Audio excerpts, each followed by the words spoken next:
7 જિલ્લા અને 2 સંઘ પ્રદેશમાં આજે ગાજવીજ સાથે વરસી શકે છે ભારે વરસાદ, તો રાજ્યના અન્ય જિલ્લામાં હળવાથી મધ્યમ વરસાદની હવામાન વિભાગે વ્યક્ત કરી આગાહી. અરવલ્લી, મહીસાગર, દાહોદ અને પંચમહાલમાં આજે વરસાદનું હવામાન વિભાગે જાહેર કર્યું યલો એલર્ટ, તો સુરત, નવસારી અને વલસાડમાં પણ વરસી શકે છે વીજળીના કડાકા ભડાકા સાથે વરસાદ. સંઘ પ્રદેશ દમણ અને દાદરાનગર હવેલીમાં પણ ભારે વરસાદની હવામાન વિભાગની આગાહી. પ્રવાસન સ્થળ દીવમાં વરસી શકે છે હળવોથી મધ્યમ વરસાદ. સાબરકાંઠામાં પ્રાંતિજ અને આસપાસના વિસ્તારોમાં મોડી રાત્રે વરસાદ. સલાલ, દલપુર, બાકલપુર સહિતના ગામોમાં વરસ્યો વરસાદ. વરસાદ પડતા જ અમુક વિસ્તારમાં ખોરવાયો વીજ પુરવઠો, અમુક વિસ્તારોમાં ભરાયા પાણી. રાજકોટ જિલ્લાના ગ્રામ્ય વિસ્તારમાં ધોધમાર વરસાદ. ગોંડલના વાસાવડ અને આસપાસના ગામોમાં વરસાદ. જસદણમાં પણ મેઘમહેર. કપાસ, મગફળી સહિતના પાકને થશે ફાયદો. રાજકોટના લોધિકા પંથકમાં વરસાદી માહોલ. મેટોડા, ખીરસરા, વાજડી, રાતૈયા, બાલસર, વાગોદર સહિતના ગામોમાં વરસાદ. ખીરસરા, રણમલજી, મહાદેવડી નદીનો રિવરફ્રન્ટ 2 કાંઠે. મોરબીમાં હળવદના ગ્રામ્ય વિસ્તારમાં વરસાદ. વરસાદી માહોલથી ખેડૂતોમાં ખુશીનો માહોલ. મગફળી, કપાસ સહિતના પાકને થશે ફાયદો. મોરબી જિલ્લામાં વરસાદી માહોલ. ટંકારા અને આસપાસના ગામડાઓમાં વરસ્યો વરસાદ. સારા વરસાદથી ગ્રામ્ય વિસ્તારમાં ખેડૂતો ખુશખુશાલ. ગાજવીજ સાથે વરસાદ વરસ્યો મોરબી શહેરમાં. ગરમી અને બફારા વચ્ચે તૂટી પડ્યો ધોધમાર વરસાદ. મોડી રાત્રે પડેલા વરસાદથી બફારામાંથી મળી રાહત. પહેલા જ વરસાદમાં તાપી જિલ્લાના ડોલવણના ધાણી ગામનો ધોવાયો કોઝવે. ધાણી, મહવરિયા, બામણા માળુદર, ગંગાપુર સહિતના ગામમાં સ્થાનિકો મુકાયા મુશ્કેલીમાં. કોઝવે ધોવાતા 10 કિલોમીટરનો ચકરાવો ખાવા મજબૂર. અમદાવાદમાં ઓડા સંચાલિત શેલાના સ્કાય સિટી પાસે પડેલા બ્રેકડાઉનના પગલે ડાયવર્ઝન. 45 દિવસ સુધી રોડ રહેશે બંધ. વાહન ચાલકોએ વીઆઈપી રોડથી ક્લબ ઓફ 7નો માર્ગ લેવાનો રહેશે ઉપયોગમાં. સારા વરસાદની રાહ જોતા ખેડૂતો માટે ખુશખબર. 17 થી 24 જુલાઈ સુધી રાજ્યભરમાં ભારેથી અતિભારે વરસાદની હવામાન નિષ્ણાંત અંબાલાલ પટેલની આગાહી. દેશના કેટલાક રાજ્યોમાં આજે પણ મુસીબત બનીને વરસી શકે છે ભારે વરસાદ. બિહાર, મધ્યપ્રદેશ, તેલંગાણા, છત્તીસગઢ સહિતના રાજ્યોમાં ભારે વરસાદની ચેતવણી, તો યુપી, પશ્ચિમ બંગાળ અને સિક્કિમમાં મધ્યમ વરસાદનું એલર્ટ. માયાનગરી મુંબઈમાં આજે પણ ભારે વરસાદનું એલર્ટ. નવી મુંબઈ, ઠાણે, પાલઘર સહિતના વિસ્તારોમાં વરસી શકે છે ભારે વરસાદ. ભારે વરસાદની આગાહીના પગલે મુંબઈ નજીકના ઠાણે અને નવી મુંબઈમાં સ્કૂલ્સમાં જાહેર કરાઈ રજા. ભારે વરસાદથી મુંબઈમાં વિમાની સેવાને અસર. મુંબઈ આવતી કેટલીક ફ્લાઇટ્સને સોમવારે કરાઈ ડાયવર્ટ, તો 50થી વધુ ફ્લાઇટ્સને કરાઈ રદ. ભારે વરસાદ બાદ મુંબઈમાં ઠેર ઠેર સર્જાયા ટ્રાફિક જામના દ્રશ્યો. સોમવારે બાંદ્રા ખેરવાડીમાં વેસ્ટર્ન એક્સપ્રેસ વે પર લાંબો ટ્રાફિક જામ. ભારે વરસાદને લીધે વાહનોની લાગી લાંબી કતાર. ભારે વરસાદની વચ્ચે મુંબઈમાં મરીન ડ્રાઈવ પર ઉછળ્યા ઊંચા મોજા. લોકોને હાલ દરિયાકાંઠેથી દૂર રહેવાની અપાઈ સૂચના. મુંબઈના મરીન ડ્રાઈવ આસપાસ વધારવામાં આવી સુરક્ષા. ભારે વરસાદ અને ખરાબ વાતાવરણના લીધે દરિયામાં ઉછળી રહ્યા છે ઊંચા ઊંચા મોજા. દરિયાકાંઠે કોસ્ટગાર્ડને કરવામાં આવ્યા તૈનાત. મુંબઈમાં મુશળધાર વરસાદથી ચારે તરફ જળબંબાકારની સ્થિતિ. પાણીના નિકાલ માટે લગાવવામાં આવેલ બીએમસીના પમ્પિંગ સેટ પણ થયા ફેલ. કર્મચારીઓ ખુદ રસ્તા પર ઉતરી રહ્યા છે અને પાણીનો કરી રહ્યા છે નિકાલ. છેલ્લા 1 અઠવાડિયાથી વરસી રહેલા વરસાદથી ઉત્તરાખંડમાં જનજીવન અસ્તવ્યસ્ત. વરસાદ અને ભૂસ્ખલનથી 150થી વધુ રસ્તાઓ બંધ. કેટલાક વિસ્તારોમાં ખોરવાયો વીજ પુરવઠો.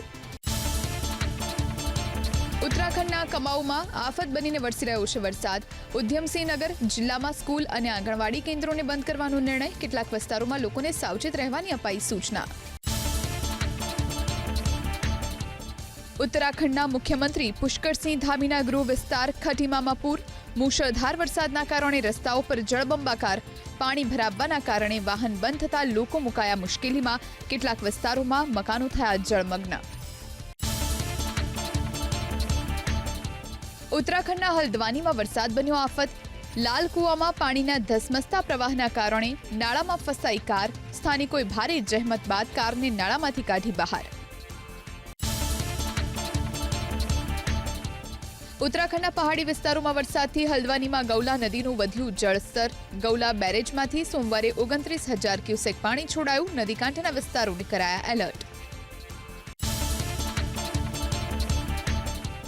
ઉત્તરાખંડના હલ્દ્વાનીમાં આંતરરાષ્ટ્રીય સ્ટેડિયમ પાસે ગૌલા નદી બે કાંઠે. નદીમાં જળસ્તર વધવાના કારણે સ્ટેડિયમ પાસે રસ્તાનું થયું ધોવાણ. સ્ટેડિયમની બાઉન્ડ્રી વોલને બચાવવા માટે હાથ ધરાયો પ્રયાસ.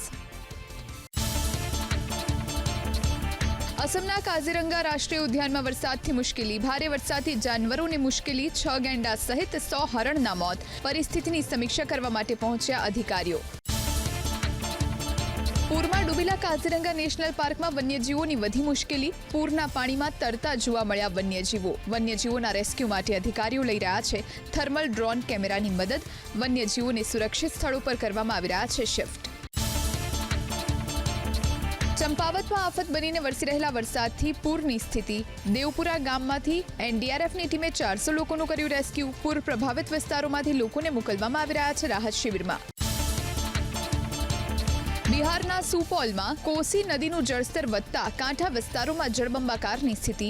જીવ જોખમમાં મૂકી લોકો કરી રહ્યા છે પ્રવાસ. પૂરના પાણીથી કેટલાક ગામડાઓનો તૂટ્યો સંપર્ક. વરસેલા ધોધમાર વરસાદથી કર્ણાટકનું ઉડુપ્પી શહેર થયું પાણી. કરમબલી, મૂળ, નિંદાંબુર અને કોડાવુર જેવા વિસ્તારોમાં પૂર જેવી સ્થિતિ. ભારે વરસાદને પગલે તમામ સ્કૂલ કોલેજમાં રજા જાહેર. ધોધમાર વરસાદને લીધે આજે બરેલીમાં બંધ રહેશે ધોરણ 8 સુધીની તમામ સ્કૂલો. છેલ્લા 2 અઠવાડિયાથી વરસી રહેલા વરસાદથી કેટલાક વિસ્તારોમાં સર્જાઈ છે પૂરની સ્થિતિ. આતંકી હુમલા બાદ કઠુઆ અને તેની આસપાસના વિસ્તારમાં સેનાનું સર્ચ ઓપરેશન. કાશ્મીર ટાઇગર્સે સ્વીકારી હુમલાની જવાબદારી. પ્રતિબંધિત પાકિસ્તાની આતંકી સંગઠન જૈશ-એ મોહમ્મદની જ એક શાખા ગણાય છે કાશ્મીર ટાઇગર્સ. આતંકી હુમલાને લઈને દેશભરમાં આક્રોશ. નેતા વિપક્ષ રાહુલ ગાંધીએ હુમલાની કરી નિંદા. 1 મહિનાની અંદર 5મો આતંકી હુમલો. આ પ્રકારની ઘટના દેશની સુરક્ષા અને સેનાના જવાનોના જીવન પર ભયંકર આંચકા સમાન છે તેવી પણ કરી વાત. આતંકી હુમલાને લઈને નેશનલ કોન્ફરન્સના નેતા ઓમર અબ્દુલ્લાની સોશિયલ મીડિયામાં પોસ્ટ. આતંકી હુમલાની ઘટનાને વખોડી. શહીદ જવાનોના પરિવાર પ્રત્યે વ્યક્ત કરી સંવેદના.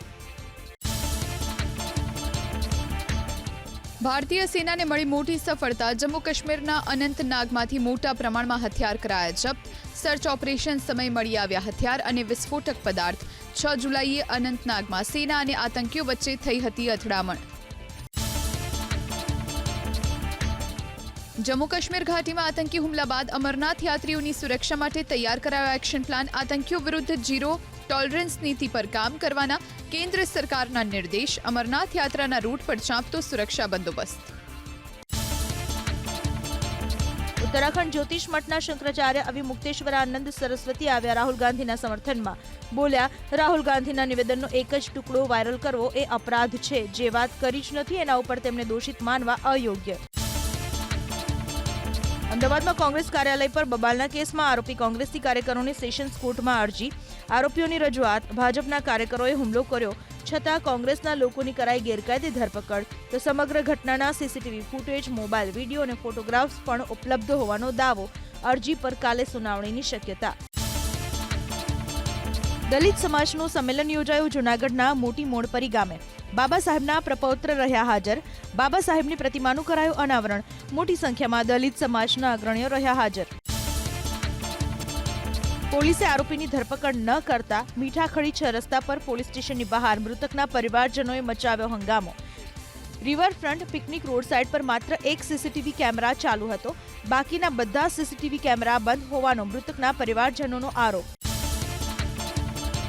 છેલ્લા ઘણા સમયથી ગટર ઉભરાવાની સમસ્યાથી પરેશાન અમદાવાદના સરદારનગરના સ્થાનિકો. પોલીસ સ્ટેશન સામે ચક્કાજામ કરી કર્યું વિરોધ પ્રદર્શન. સ્થાનિકોનો આરોપ, ગટરિયા પાણીથી વિસ્તારમાં વકર્યો રોગચાળો. સમસ્યાના નિરાકરણ માટે અનેક રજૂઆતો, પરંતુ હજુ સુધી નથી આવ્યું નિરાકરણ. ખેડૂતોના ખાતરને ઉદ્યોગોને આપવાના કૌભાંડનો નવસારી જિલ્લામાં પર્દાફાશ. ચીખલીના માણેકપુર ગામમાં પોલીસને સાથે રાખીને ખેતીવાડી અધિકારીના દરોડા. 5830 કિલો સરકારી યુરિયાના જથ્થા સાથે 3 શખ્સોની ધરપકડ. તો શ્રી કેમિકલ્સના માલિક ભાવેશ પટેલ, યુરિયા પહોંચાડનાર રમેશ પ્રજાપતિ અને ટેમ્પો ચાલક વોન્ટેડ જાહેર. પાલનપુરમાં હવે કોર્ટ પણ નથી સલામત. જોરાવર પેલેસની ફેમિલી કોર્ટના રવિવારે રાત્રે તૂટ્યા તાળા. પાલનપુર પોલીસે ડોગ સ્ક્વોડની મદદથી શરૂ કરી તપાસ. ભરૂચના અંકલેશ્વરમાં ચડ્ડી બનિયાનધારી ગેંગનો આતંક, ગાર્ડન સિટીના મકાનમાં ત્રાટક્યા 6 તસ્કરો. સમગ્ર ઘટના સીસીટીવીમાં કેદ. ચડ્ડી બનિયાનધારી ગેંગના આતંકથી સ્થાનિકોમાં ફફડાટ. તાપીના સોનગઢમાં બાઇક ચોરી કેસમાં આરોપીની ધરપકડ. કુલ 7 બાઇક કરાઈ જપ્ત. 1,70,000નો મુદ્દામાલ જપ્ત. સુરેન્દ્રનગરમાં તસ્કરોનો આતંક. લીંબડીમાં નવયુગ સોસાયટીના બંધ રહેણાંક મકાનમાંથી રોકડ અને દાગીનાની કરી ચોરી. પોલીસે ઘટના સ્થળે પહોંચી શરૂ કરી તપાસ. તાપીના વ્યારામાં તબીબ શૈલેન્દ્ર ગામિત પર દુષ્કર્મના આરોપના કેસમાં નવો વળાંક. આરોપ લગાવનાર 2 યુવતી સામે વ્યારા પોલીસ સ્ટેશનમાં દાખલ થઈ ઉચાપતની ફરિયાદ. બંને યુવતીઓએ હોસ્પિટલમાંથી 3,67,46,748 રૂપિયાની ઉચાપત કર્યાનો આરોપ.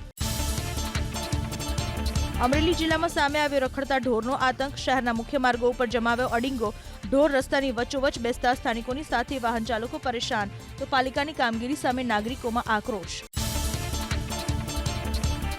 મુખ્યમંત્રી ભૂપેન્દ્ર પટેલની અમદાવાદને મોટી ભેટ. એલિસ બ્રિજના મજબૂતીકરણ અને પુનઃસ્થાપન માટે 32.40 કરોડ ફાળવવાની સૈદ્ધાંતિક મંજૂરી. રાહદારીઓ ફરીથી ઉપયોગ કરી શકે તે મુજબનું કરવામાં આવશે પુનઃનિર્માણ. ચોમાસાની સિઝનમાં પણ અમદાવાદમાં તળાવો ખાલીખમ. એસટીપી પ્લાન્ટથી પાણી ભરવાના દાવા પોકળ. તળાવમાં જામ્યા ગંદકીના ઢગ. 16 સ્થળોએ એએમસીએ એસટીપી પ્લાન્ટ નાખવાની કરી જાહેરાત. નગરપાલિકાના મુખ્ય સેવા અધિકારીની પરીક્ષાની તારીખ જાહેર. 20 થી 25 ઓક્ટોબર સુધી લેવાશે પરીક્ષા. ધ્વનિ પ્રદૂષણ મુદ્દે ગુજરાત હાઈકોર્ટમાં થયેલી પિટિશન પર રાજ્યભરમાં કરાયેલી કામગીરીનો આજે રજૂ કરાશે રિપોર્ટ. સુનાવણી બાદ કોર્ટ આપી શકે છે નિર્દેશ. આ અગાઉ સરકાર તરફથી ગૃહ વિભાગના અધિક સચિવ A.K. રાકેશે રજૂ કર્યું હતું સોગંદનામું. ખેડૂતોના પાક વીમાના વળતર અંગેનો સરકારનો રિપોર્ટ હાઈકોર્ટે ફગાવ્યો. વળતર માટે સરકારનો સર્વે યોગ્ય ન હોવાની અને કમિટીએ એકતરફી રિપોર્ટ બનાવ્યો હોવાની કોર્ટની ટકોર. ખેડૂતોને સાંભળ્યા વગર રિપોર્ટ બનાવ્યાનું કોર્ટે નોંધ્યું. 2 અઠવાડિયામાં નવેસરથી રિપોર્ટ રજૂ કરવા આદેશ.